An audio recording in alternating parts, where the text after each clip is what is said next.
আসসালামু আলাইকুম। আমেরিকা ইসরায়েলকে ব্লাঙ্কার বাস্টার বোমা দিয়েছে।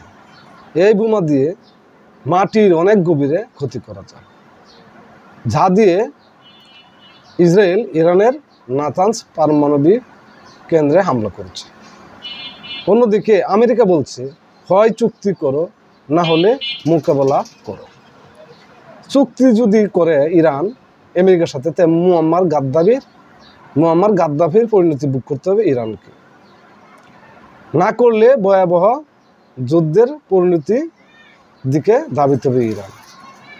তাহলে মধ্যপ্রাচ্যের আশেপাশের রাষ্ট্রগুলো থেকে আমেরিকার ঘাঁটিগুলো যদি না সরাতে পারে মুসলিম রাষ্ট্রগুলো মিলে, তাহলে কিন্তু তাদের কারো শান্তি থাকবে না।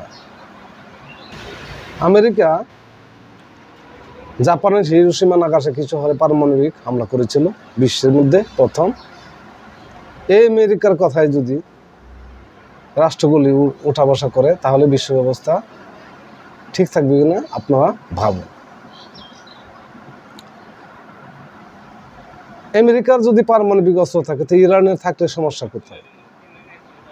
ইরানের যদি না থাকে, তাহলে আমেরিকারও পারমাণবিক অস্ত্র থাকতে পারবে না। দেখুন, যুগান্তর পত্রিকার অনলাইন থেকে পাঠ করছি, জাতিসংঘে ইরানি দূতের অভিযোগ, তেহরানে হামলায় যুক্তরাষ্ট্র জড়িত।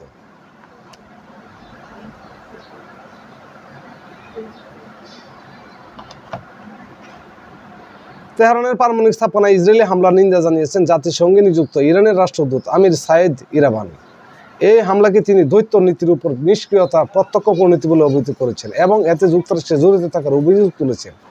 এক প্রতিবেদনে তথ্য জানিয়েছে তুরস্কের বার্তা সংস্থা আনাদোলু।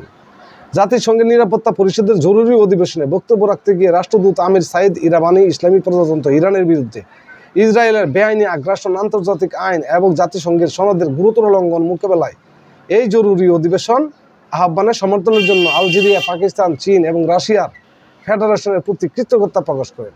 1948 সালের ইসরায়েল সৃষ্টির পর থেকে মধ্যপ্রাচ্যে দীর্ঘস্থায়ী অস্থিতিশীলতার কুল হিসেবে বর্ণনা করে ইরাবানি বলেছেন, এই সরকারকে সকল গণবহিংস অস্ত্র থেকে নিরস্ত্র করতে হবে, আন্তর্জাতিক তত্ত্বাবধানে রাখতে হবে এবং সম্পূর্ণরূপে জবাবদিহি করতে হবে। ইরাবানি জোর দিয়ে বলেছেন, ইসরায়েলের সঙ্গে সাম্প্রতিক উত্তেজনা কোনো আঞ্চলিক সমস্যা নয় কিংবা কেবল একটি দেশের উপর আক্রমণ নয়, এটি আন্তর্জাতিক ব্যবস্থার উপর সরাসরি আক্রমণ।